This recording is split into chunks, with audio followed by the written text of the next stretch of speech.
Well, this is about a gorgeous glass pumpkin, and it's a twist on the Cinderella tale. And I think probably more accessible to us in my version. And the only thing I can promise you in this tale is the glass pumpkin, and even that is suspect. So here's my story. On October 19th, 2008, when I was 18 months into my new marriage with Bob, and after playing a vigorous game of tennis dressed in my tennis whites with my perky little tennis skirt, under which hung perky varicose legs, I entered my silent home to find a large cardboard box waiting for me. And given what had happened, I would now amend it by saying lurking for me. The Kendras, my fairy god friends, were sending me a gift. And after slicing and dicing my way in the box, I immediately spy orange. An orange with a beautiful swirling stem attached. Well, I reached for the stem and pulled it out. And there appears a magnificent glass pumpkin. As it clears the box, I move my other hand to support its underside, and in a flash, I am startled, incredulous, shocked by the attack on my person of this lethal work of art, whose razor-sharp underside sliced through the crease in my middle finger.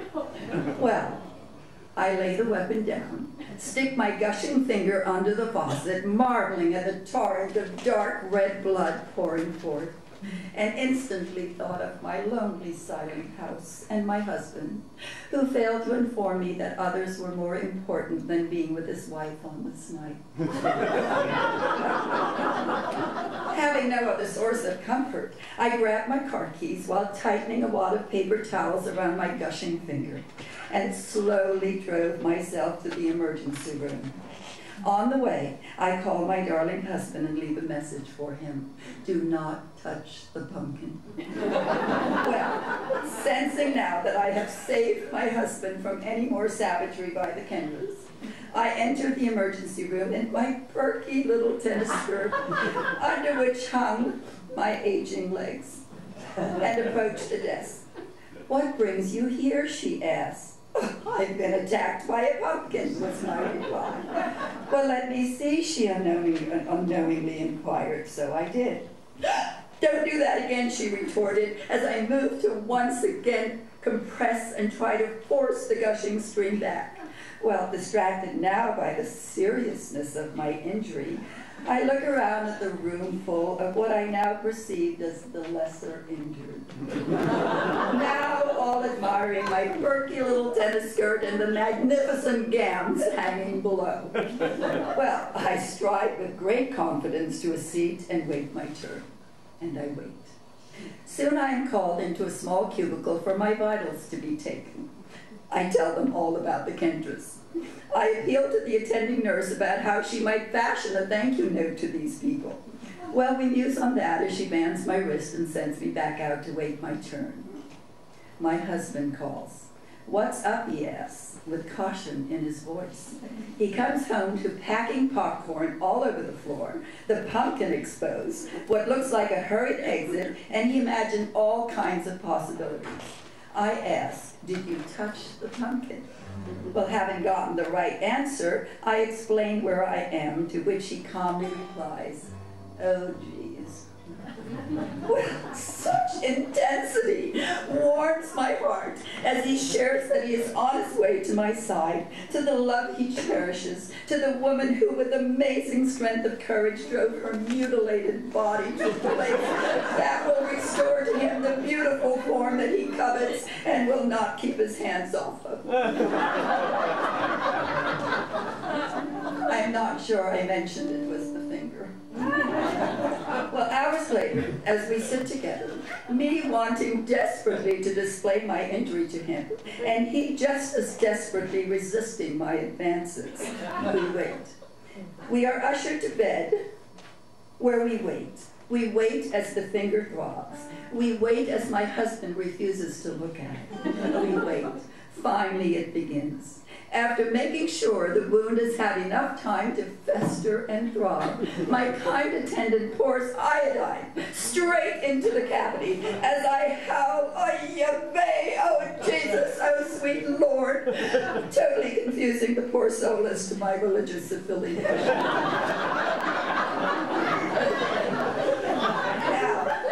My husband grasps my other hand hard in an attempt to transfer the pain from one hand to the other.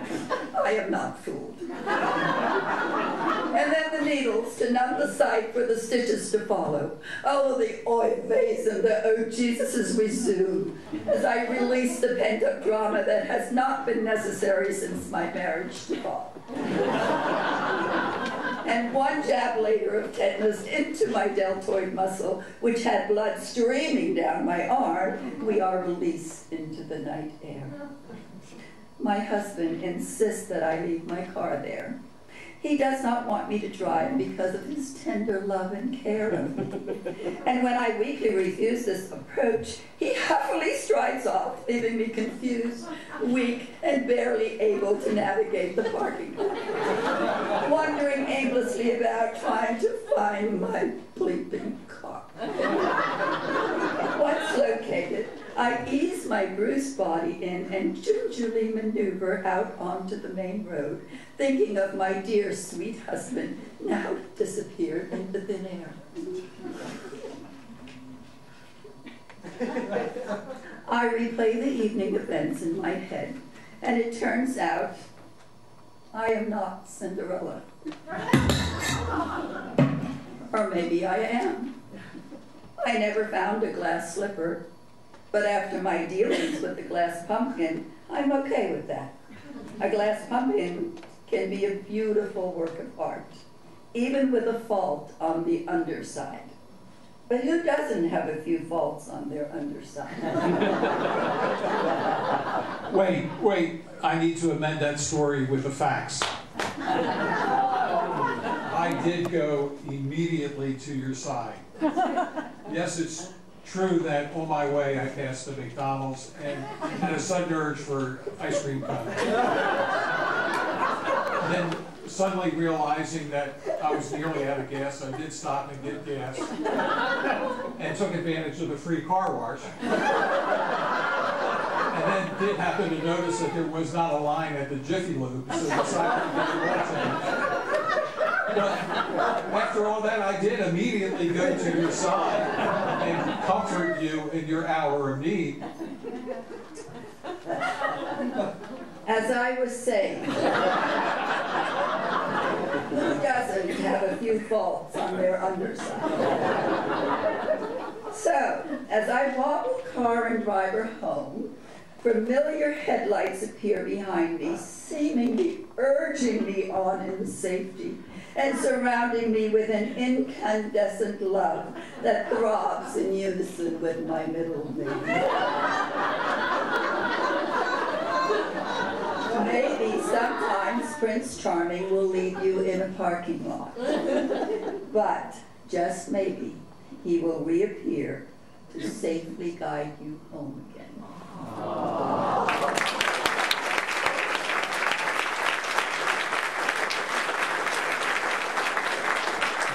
This night is fantastically representative of why we like the KC community so much. Yeah.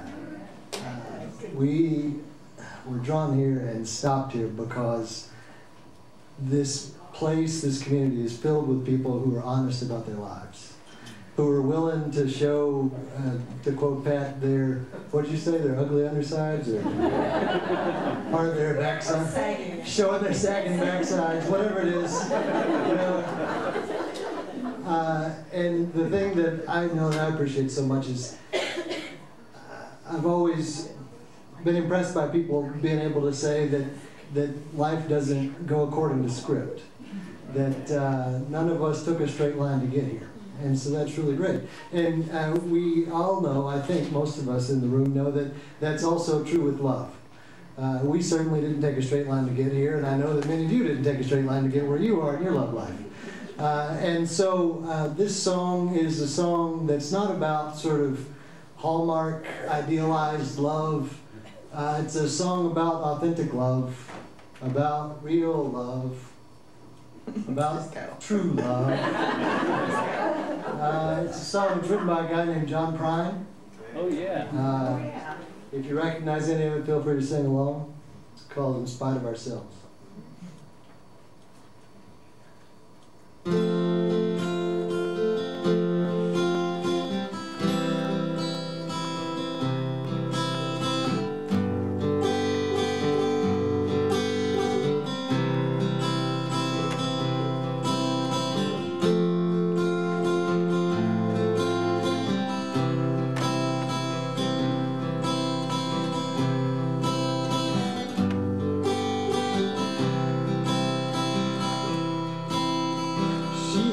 Drinking her tea with honey. She thinks crossing her legs is funny. She looks down her nose at money. She gets it on like the Easter bunny. She's my baby, I'm her honey. Never gonna let her go. Well, he ain't got laid in a month of Sundays. I caught him once and he was sniffing my undies. He's too sharp, but he gets things done. Drinks his beer like it's oxygen. He's my baby, I'm his honey. Never gonna let him go. In spite of ourselves, we're gonna end up sitting on a rainbow.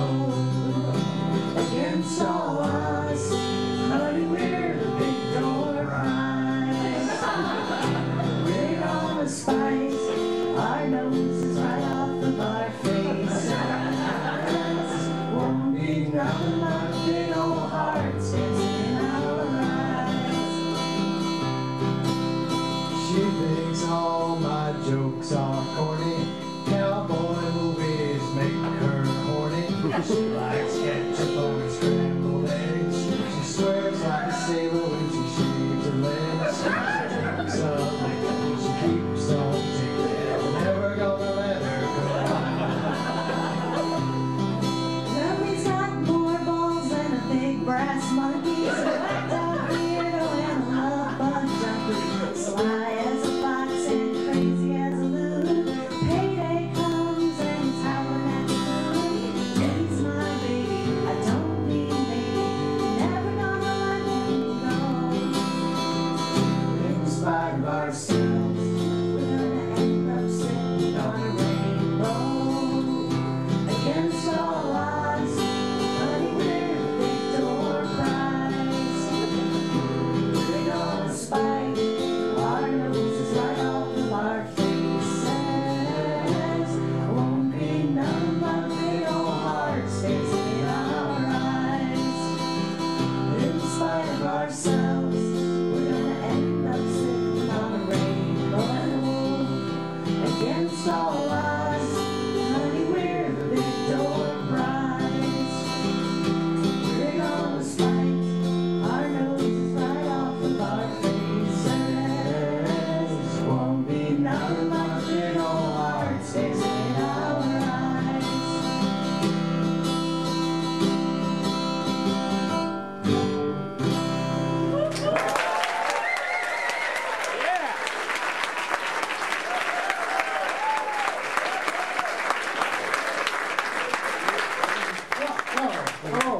This is certainly not in the script, but yes. While they're doing this, can I just plug this? This is a book that I think that the audience might like to hear about. What do you think they should all read? Yeah. And you can get it right out. It's a brand new book. It's called Women Are From Venus and Men Are Wrong. Whoa!